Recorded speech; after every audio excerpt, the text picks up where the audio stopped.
Okay, I'm just outside of a town called Pampas, and I'm not even close to the 16,000 feet that I'm probably going to get up to. There's the bike. It's holding up just fine. Too much stuff. Too much stuff. I'm going to have to shed some stuff.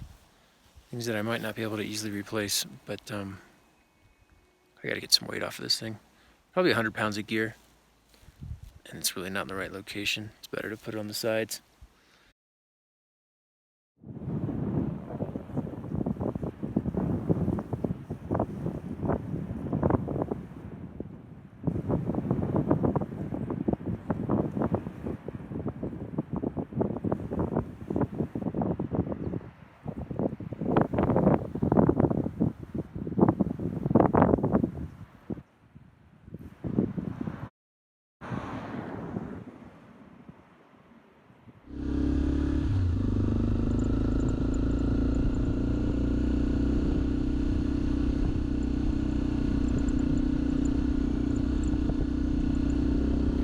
The false identities we adopt are not free.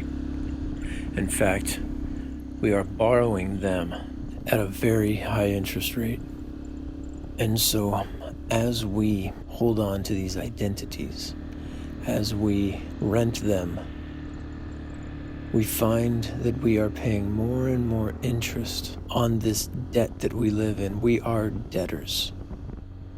We are debtors to the thing or the one, the person, the people, the system that has lent us this identity. And before it could lend us this identity, it had to convince us that we didn't have one that was worth holding on to, that we didn't have our own identity. And then we adopted theirs. We borrowed it at such a high interest rate. Clouds are rolling in. That most of our lives become about paying the interest on the debt that we owe, never really realizing that we are spending our lives paying interest. And when we die,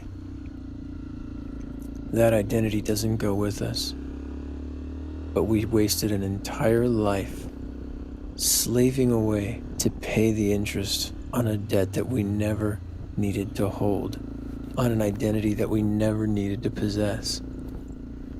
Our true identity is the opposite of a debt system. It is pure. It is without cost. It is without interest. It is owned by us, not rented. It is a part of who we are.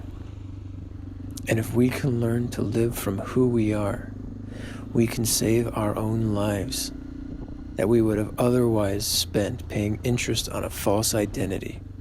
And we can actually use the resources and the time, the energy, the youth, the money, the intelligence that we have to create something substantial